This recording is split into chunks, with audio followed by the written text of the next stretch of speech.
할렐루야. 우리 앞뒤 좌우로 한번 인사하겠습니다. 참 잘 오셨습니다. 한 번 더 인사하겠습니다. 복된 예배 됩시다. 여전도회 주일을 맞이해서 함께 헌신 예배를 드릴 수 있게 하신 하나님께 영광과 찬양을 올려드립니다. 우리 교회 여전도회가 몇 년도에 시작이 되었는지 알고 계신가요? 제가 그 협의회 책을 보고 계산을 해보니까 1944년도부터 시작이 되었다라고 제가 계산을 하게 되었습니다. 역대 회장들 명단을 보니까 6.25가 있을 그쯤에는 정확하게 많이 모이지 않아서 기록이 많이 없더라고요. 근데 이제 64년도부터는 이제 회장, 부회장, 각 임원단들이 이제 명단이 제대로 구성이 되어서 쫙 적혀 있는 것을 보았습니다. 한 70년대까지 명단을 보니까 반갑게 지금 인사드리는 권사님들 이름이 한 몇 분 계시더라고요. 보니까 어찌나 그리 반가운지. 한 80년도 정도 되니까 이제 이름이 많았습니다. 제가 아는 이름이. 그것을 보면서 연세가 지긋하신 권사님들이 젊은 여전도의 임원으로 계실 때 참 많이 헌신을 하셨겠구나라는 생각을 했습니다. 현역에 계실 때 환경은 녹록치 않았을 것입니다. 여러 가지 어려운 일들도 있었을 것이고요. 그런데 함께 모여 주님의 몸된 교회를 위해서 섬길 때 다 손발 걷어붙여서 내 일이라고 생각을 하고 그렇게 나아갔을 거라고 생각이 듭니다.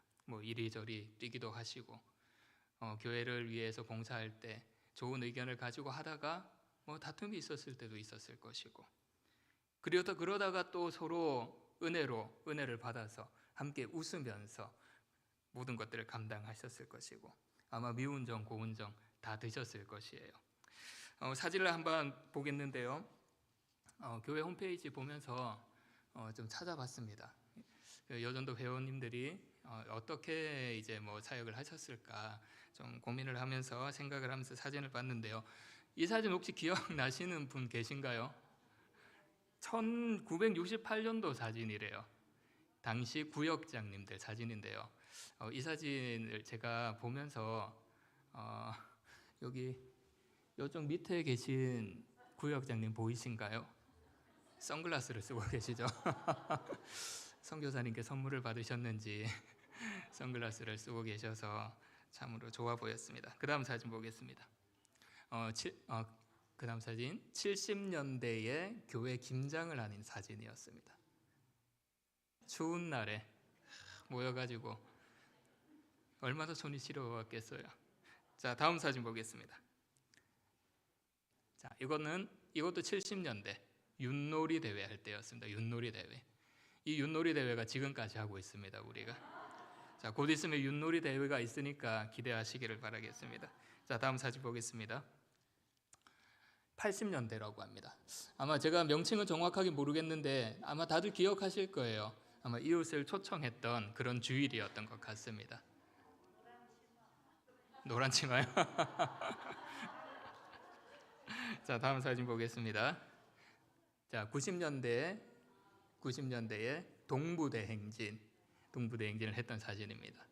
많은 여성교회 회원들이 이렇게 여러 가지 교회 일을 하면서 많이 도우고 섬기고 했을 것입니다. 이런 일들이 교회 여전도회 회원들의 헌신이 아니었다면 이 행사들이 온전히 이루어지지 않았을 것 같았다라는 생각도 하게 됩니다. 하나님께서 그러한 헌신들을 보았기 때문에 여러 가지 행사들을 하나님의 은혜로 잘 치루게 해주셨음을 믿습니다. 지금 79년이라는 시간을 지나오면서 우리 여전도 회원들이 하나님께서 지켜주시고 부어주신 은혜가 많이 있음을 기억하실 것입니다. 지금까지 지켜주신 그 하나님의 은혜가 이제 앞으로의 여전도 회원들이 함께 해야 할 하나님의 비전을 향해 나아갈 때 그 은혜가 계속되기를 축복합니다. 이제 말씀을 들어가겠는데요. 오늘 말씀은 우리가 굉장히 잘 아는 말씀입니다. 예수님께서 사람들에게 8가지의 복을 이야기한 말씀입니다. 예수님께서는 갈릴리 지역을 다니시면서 사람들을 고치시고 가르치시고 많은 것들을, 천국 복음을 전파하셨습니다. 예수님의 이적을 보고 사람들은 구름대같이 쫓아오기 시작했어요. 예수님께서는 이 사람들을 보시고 산으로 가셨습니다. 그리고 사람들이 많이 볼 수 있는 곳에 올라가셨습니다. 그곳에 앉으셨습니다. 제자들은 예수님 주위로 나왔습니다. 그리고 예수님께서는 아래에 있는 사람들에게 말씀을 선포하셨습니다. 그것이 8가지의 복입니다. 우리 화면을 한번 보실까요? 8가지의 복 우리가 잘 알지만 그래도 한번 입 밖으로 한번 소리 내어서 한번 읽어봅시다. 제가 앞에 초록색을 읽으면 여러분들이 뒤에 흰색을 한번 읽어보시기 바라겠습니다. 심령이 가난한 자는, 애통한 자는, 온유한 자는, 의에 줄이고 목마른 자는, 긍휼히 여기는 자는, 마음이 청결한 자는, 화평케 하는 자는, 의를 위하여 박해받는 자는. 저는 오늘 이 8가지의 복 중에서 3번째인 온유한 자에 대해서 이 말씀을 가지고 함께 나누려고 합니다. 5장 5절을 보면 온유한 자는 복이 있나니 그들이 땅을 기업으로 받을 것이요. 온유한 자, 따라하시기를 바라겠습니다. 온유한 마음을 가집시다. 온유한 그리스도인이 됩시다. 자, 그렇다면 온유가 무엇일까요? 온유의 사전적인 의미는 사람의 표정이나 성질을 온화하고 부드럽게 한다라는 뜻을 가지고 있습니다. 그런데 성경에서 말하는 온유는 우리가 사전에서 볼 수 있는 정의와 조금 다릅니다. 온유의 헬라어는 프라우스라고 하는데요. 이것은 헬라 철학에서 온유의 개념으로 넘어온 것으로서 인간의 마음 속에 있는 미덕으로 보았다고 합니다. 인간의 마음 속에 있는 미덕. 근데 성경에서 말하는 온유는 예수님 안에서 변화된 새로운 성품. 변화된 새로운 성품. 변화된 새로운 성품이라고 생각을 하면 모세가 떠오릅니다. 모세가 어떤 사람이었습니까? 애굽 궁전에서 최고의 교육을 받았던 사람이죠. 부족함이 없던 사람입니다. 좋은 교육을 받아서 명철했습니다. 이것저것 정확한 것을 잘 따져 나아갔습니다. 정의로운 사람이었습니다. 자기의 말 한마디에 많은 사람들을 움직이게 할 수 있는 그런 권력도 가지고 있는 사람이었습니다. 이런 모세가 어떤 일을 저질렀습니까?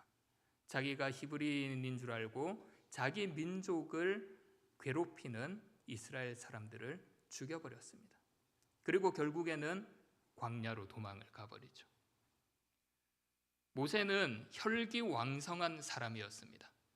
이렇게 혈기왕성한 사람을 하나님께서는 광야를 보내셔서 그의 성품을 변화시켜 주셨습니다. 거친 소나 말이 주인에게 길들여진 것처럼 모세는 자기의 모든 악한 쓴뿌리들을 버릴 수 있게 하나님께서 만들어 가셨다라는 것입니다. 자, 그렇다면 길들여진 이 성품, 온유는 정확하게 무엇을 이야기하는 것일까요? 우리 함께 시편 37편 11절을 읽겠습니다. 시작. 그러나 온유한 자들은 땅을 차지하며 화평으로 즐거워하리로다. 오늘 말씀과 비슷하죠. 예수님께서는 방금 우리가 읽은 이 시편 말씀을 인용하여서 사람들에게 말씀을 선포하였습니다. 이 시편에 사용된 온유의 원어는 보통 구약 성경에서 사용하는 그런 단어의 뜻을 가지고 있는데요. 구약 성경에서 온유라는 단어는 원어는 고통을 통하여 이루어진 경건한 자의 도덕적 영적 상태. 쉽게 얘기하면 고난을 믿음으로 이겨낸 겸손을 말합니다. 더 풀어보면 여기서 말하는 겸손은 하나님을 절대적으로 의지한다라는 것이죠.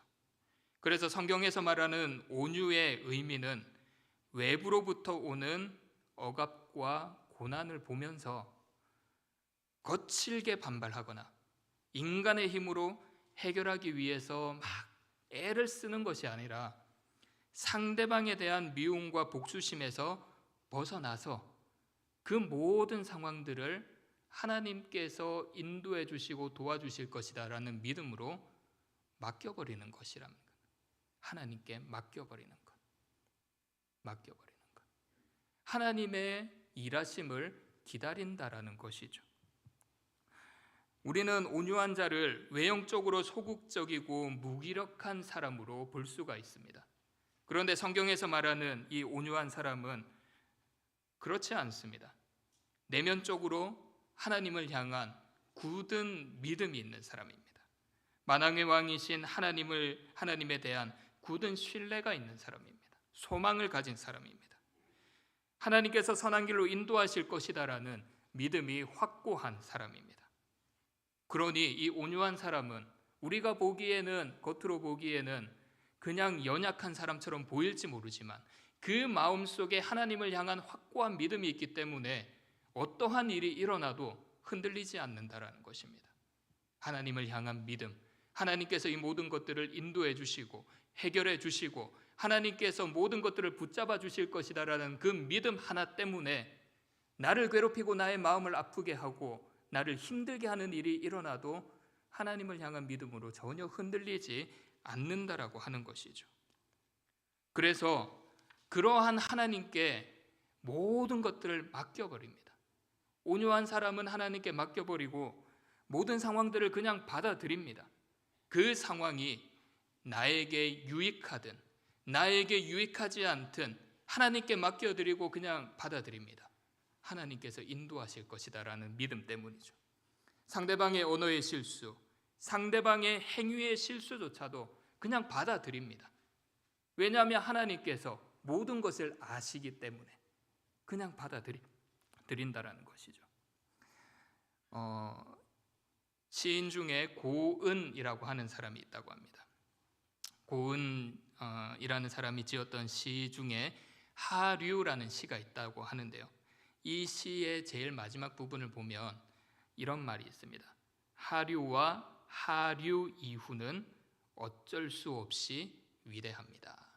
물의 상류가 위대하다라고 한 게 아니라 물의 하류가 위대하다라고 이야기를 했던 것입니다. 이 시인 고은의 시를 보고 청파교회 김기성 목사님은 삶이 메시지다라는 책에서 이렇게 이야기를 했습니다. 이것을 인용하면서 화면을 한번 보실까요? 시인 고은은 하류가 위대하다 했다. 왜 상류가 아니라 하류인가? 물론 하류는 상류에 비해 탁하다. 이런저런 지천과 합류하면서 온갖 잡다한 것들을 받아들여 자기 속에 품기 때문이다. 온갖 잡것들이 흘러들어와 혼탁해진 것 자체가 위대함은 아닐 터이다. 하류의 위대함은 바다에 가깝다는 사실에서 찾아야 한다. 바다는 자신을 낮추어 세상의 모든 물을 다 받아들인다. 상류의 위대함보다 하류의 위대함을 말했습니다. 받아들인다. 하류가 어떤 곳입니까? 우리가 보기에는 굉장히 더러운 곳이죠. 그래서 어떤 사람들은 상류와 하류를 이야기하면서 인생의 문제를 비유하며 이렇게 이야기를 합니다. 문제 해결을 하려면 하류에서 빠져나와 상류로 가라. 원인은 상류에 있는데 하류에 있는 지역적인 고질적인 문제들을 해결하려고 하지 말라라고 이야기를 하죠. 그러나 이것은 하류에 대해서 한 면만 보고 한 말이라고 볼 수가 있습니다. 시각의 차이인 거죠. 19세기에 나타난 인상주의가 있습니다. 이 사람들은 그림을 그리면서 사물을 관찰하는데 그것을 어떻게 바라보는가, 이것을 중요하게 여겼다고 합니다. 인상주의의 특징 중 하나가 빛에 따라 변화되는 색감을 찾았다라고 해요. 그래서 이 인상주의 작가 중에 클로드 모네라는 사람은 한 성당을 보고 시간을 다르게 두면서 그림을 그렸답니다. 한 성당을 보고 아침에 와서 그림을 그리고, 또 점심 때 와서 그림을 그리고, 저녁 때 와서 그림을 그리고. 왜냐하면 빛이 다르기 때문에. 인상주의 작가들은 이렇게 빛에 관심을 두고 빛을 통하여 무언가를 표현하려고 했던 것입니다. 무엇을 말하는 겁니까? 빛에 따라서 그림의 분위기가 달라지듯이 우리가 어떠한 시각을 가지고 문제를 바라보느냐에 따라서 그 문제가 정말 문제가 되고, 아니면 그 문제가 아무것도 아닌 것이 된다라는 것이죠. 그래서 우리는 모든 것들을 신앙의 시각으로 바라보아야 합니다. 성경에서 말하는 온유함의 뜻처럼 하나님의 도움을 바라보는 자, 겸손하게 하나님을 의지하는 자, 하나님께 모든 것을 맡기는 자와 같은 마음으로, 그런 신앙의 시각으로 바라보아야 된다라고 하는 것이죠. 영적으로 깨어있는 시각으로 바라보아야 합니다. 그렇지 않으면 모든 것들이 부정적으로 보입니다. 영적으로 깨어있는 시각을 보게 되면 우리가 하나님의 도우심을 알기 때문에 그 모든 것들이 부정적으로 보이지 않게 됩니다. 자, 그렇다면 우리가 영적인 시각으로 하류를 한번 봅시다. 하류는 더러운 오물들이 가득 넘치는 더러운 곳입니다. 우리는 이것만 바라보고 단정 짓지 말아야 합니다. 이 하류의 긍정적인 면은 너무나도 많이 있습니다. 하류의 끝을 보게 되면 무엇이 나올까요? 서해안의 강 하류에는 많은 갯벌들이 있습니다. 우리나라의 80%의 갯벌이 서해안에 있다고 합니다. 그런데 지금은 아마 새만금 사업 등 여러 가지 간척 사업들 때문에 이 갯벌들이 많이 사라졌을 건데요. 이 갯벌은 강 상류에서 흘러나온 퇴적물들이 쌓여서 형성된 거라고 합니다. 지금 우리 서해안에 있는 갯벌들이 약 8,000년간의 시간이 지나면서 이루어진 갯벌이라고 합니다. 강 하류로 흘러온 온갖 것들이 흘러 들어옵니다. 더러운 것으로만 보입니다. 그러나 그곳은 더러운 것이 아닙니다. 그곳에는 바다의 허파라고 하기 때문에 많은 생물들이 살고 있습니다. 그리고 온갖 생활 폐수와 쓰레기를 정화시켜 주기도 합니다. 사람들은 이 갯벌을 삶의 터전으로 여겼습니다. 옛말에 이런 말이 있다고 해요. 갯벌에서 밭농사 10배의 소출이 난다. 다른 밭이나 농원에서 수확하는 것보다 갯벌에서 하는 것들이 더 경제적이다라고 하는 것입니다. 그래서 하류에 있는 이 모든 것들은, 갯벌은 우리가 단정적으로 보면 더럽고 깨끗하지 않는 곳으로 보이지만, 다른 시각으로 보게 되면 그곳은 생명이 넘치는 그러한 곳입니다. 하류는 많은 것들을 받아들입니다. 이것저것 가리지 않습니다. 내가 받아들이고 싶은 것만 받아들이지 않습니다. 그냥 흘러 들어오는 대로 받아들입니다. 그래서 하류에 있는 갯벌은 위대한 것입니다. 온유한 자가 이러한 자입니다. 어떠한 일이 있어도 내면적으로 만왕의 왕이신 주님을 향한 굳은 믿음이 있기 때문에 어떠한 상황이 일어나든 그냥 그대로 그 상황을 받아들입니다. 나한테 좋은 상황만 받아들이지 않습니다. 그리고 모든 것을 선한 길로 인도하실 것이다라는 하나님을 믿기 때문에, 하나님의 섭리를 믿기 때문에 상대방의 언어의 실수, 행동의 실수, 생각의 실수, 그 모든 것들을 그대로 받아들입니다. 사랑하는 여러분, 우리 여전도 회원들, 오늘 예배를 드리는 모든 분들, 이러한 온유한 자가 되기를 원합니다.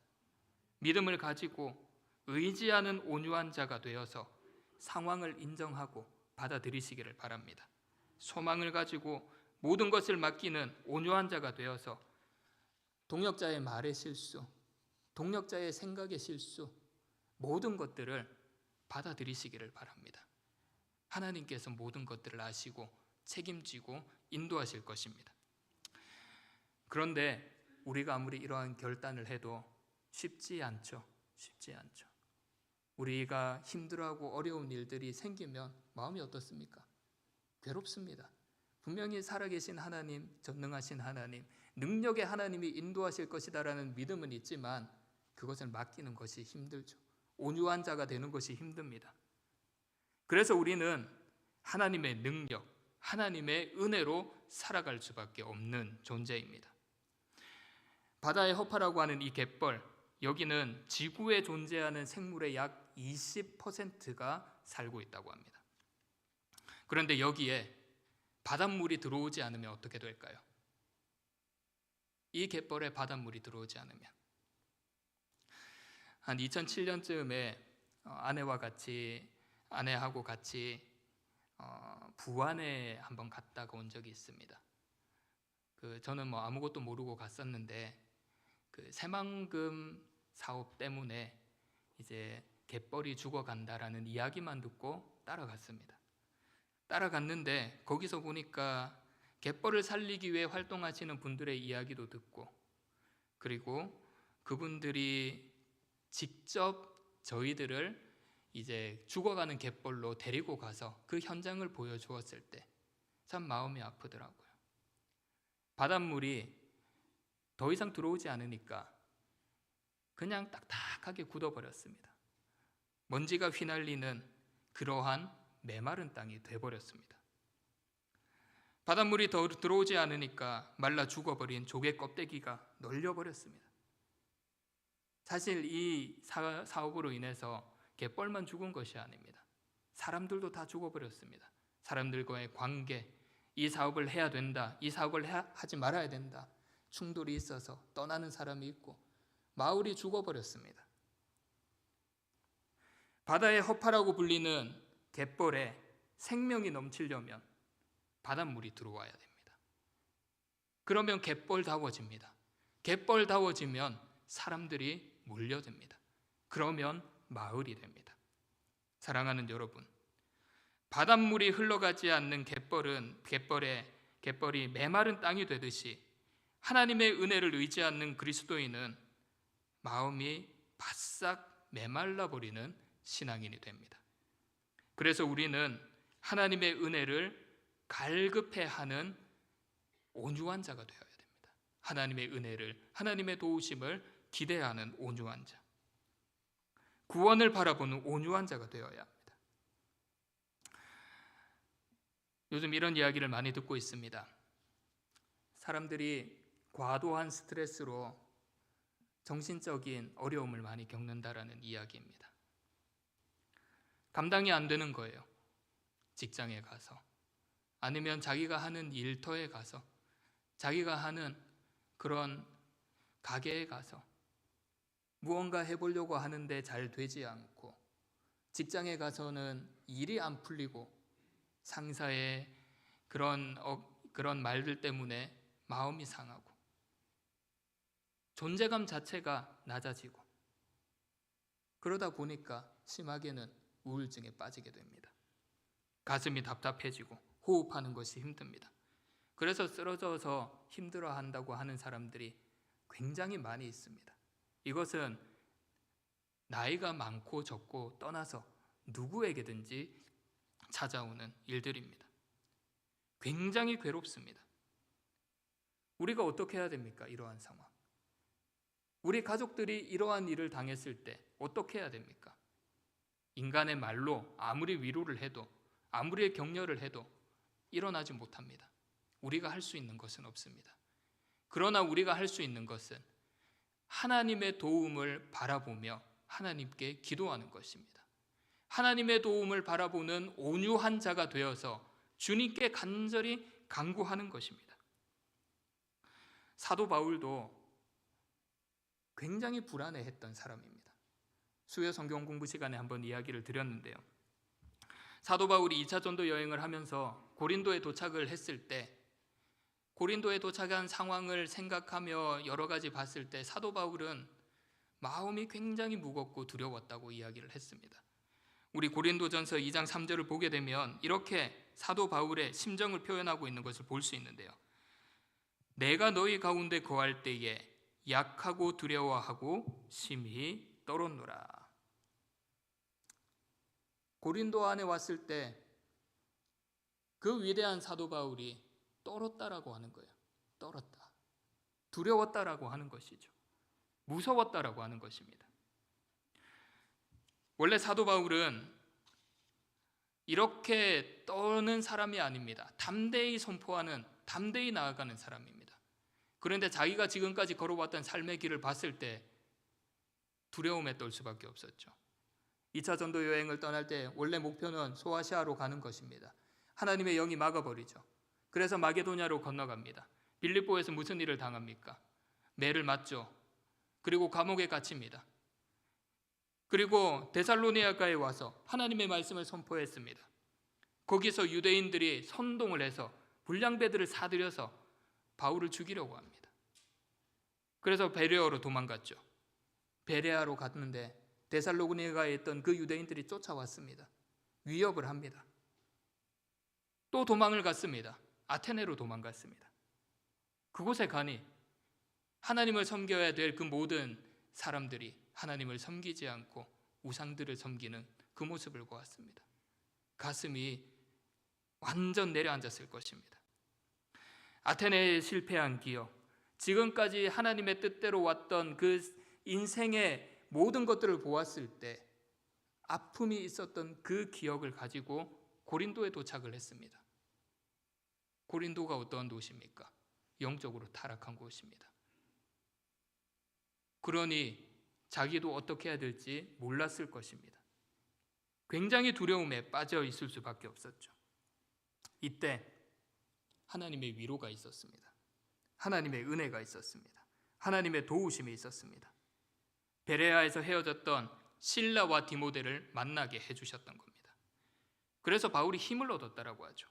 사도행전 18장 5절을 보게 되면 실라와 디모데가 마게도냐로부터 내려오매 바울이 하나님의 말씀에 붙잡혀 유대인들에게 예수는 그리스도라 밝히 증언하니. 인간적으로 그냥 보았을 때 헤어졌던 동역자들을 만나서 힘을 얻고 기대할 수 있었다, 희망을 얻었다라고 볼 수가 있지만 데살로니가 전서에서는 그렇게 이야기하지 않습니다. 데살로니가 전서 3장 6절을 보면 지금은 디모데가 너희에게로부터 와서 너희 믿음과 사랑의 기쁜 소식을 우리에게 전하고. 데살로니가가 어떤 곳입니까? 바울을 죽이려고 했던 곳입니다. 그곳에 있는 유대인들이 바울을 괴롭혔던 것입니다. 어떻게 해서든 바울이 복음을 전하지 못하도록 하기 위해서 사람들을 선동을 해서 고소를 해서 감옥에 갇혀버리게 하려고 했던 것입니다. 나를 괴롭히는 사람, 바울이 생각했을 때 이 데살로니가만 생각을 하면 치를 떨었을 것입니다. 그러한 기억을 가지고 고린도에 왔는데 그곳에 있던 디모데가 와서 데살로니가의 교회가 세워져서 그곳에 많은 성도들이 믿음을 온전히 가지고 있다라는 기쁜 소식을 전했을 때 바울은 이것이 하나님께서 베풀어 주신 은혜다라고 생각을 했던 것입니다. 이것이 하나님이 베풀어 주신 위로다라고 생각을 했던 것이죠. 메말라가는 갯벌이 살아나기 위해서 필요한 것은 바닷물입니다. 하나님의 은혜가 메말라, 신앙이 메말라 우리 가슴이 삭막해졌을 때 이 신앙을 회복시키는 것은 하나님의 은혜입니다. 바닷물과 같은 하나님의 은혜. 바닷물과 같은 하나님의 은혜가 우리 마음속에 들어왔을 때 죽어가는 갯벌이 살아나듯이 우리의 신앙이 살아날 것입니다. 우리 교회 여전도회가 79년 동안 걸어오는 길에 하나님을 바라보는 이 신앙, 그리고 바닷물과 같은 이 하나님의 은혜가 가득 넘쳤을 것입니다. 그리고 오늘 앞으로 나아가는 우리 여전도회 회원들 가운데 이러한 하나님의 은혜, 하나님의 도우심, 그리고 하나님을 바라보는 온유한 자들이 많이 넘치기를 원합니다. 우리의 힘으로는 감당하지 못합니다. 하나님의 능력으로 감당할 수 있습니다. 하나님의 도우심을 바라고 기대하는 온유한 자가 되시기를 바랍니다. 전능하신 하나님께 모든 것을 맡겨드리는 온유한 그리스도인이 되시기를 바랍니다. 하나님의 역사하심을 바라보시기를 바랍니다. 우리의 환경이 어떠한 환경이 주어지더라도 이번 한 주간 온유한 마음으로 하나님의 도우심, 하나님께서 역사해 주실 것이다라는 기대를 가지고 온유한 그리스도인이 되어서 하나님의 영광을 나타내는 귀한 분들이 되시기를 축복합니다. 기도하겠습니다. 하나님 감사합니다. 저희들을 사랑하여 주셔서 오늘도 주님의 말씀 앞에 설 수 있게 해주신 것 감사를 드립니다. 하나님, 예수님께서는 무리들에게 온유한 자라 되어라고 하셨습니다. 하나님을 바라보는 온유한 자가 되어라고 말씀을 하셨습니다. 이 말씀을 우리 마음속에 깊이 새기어 우리도 주님의 말씀대로 하나님을 의지하는 온유한 자가 될 수 있도록 역사하여 주시옵소서. 하나님의 은혜의 담비가, 하나님의 은혜의 바닷물이 우리 마음속에 가득 넘치는 그러한 은혜를 허락해 달라고, 그러한 도우심을 달라고 하나님께 간구하는 온유한 자가 될 수 있도록 역사하여 주시옵소서. 이번 한 주간 하나님께 모든 것을 맡겨드리며 예수님 이름으로 기도하옵나이다. 아멘.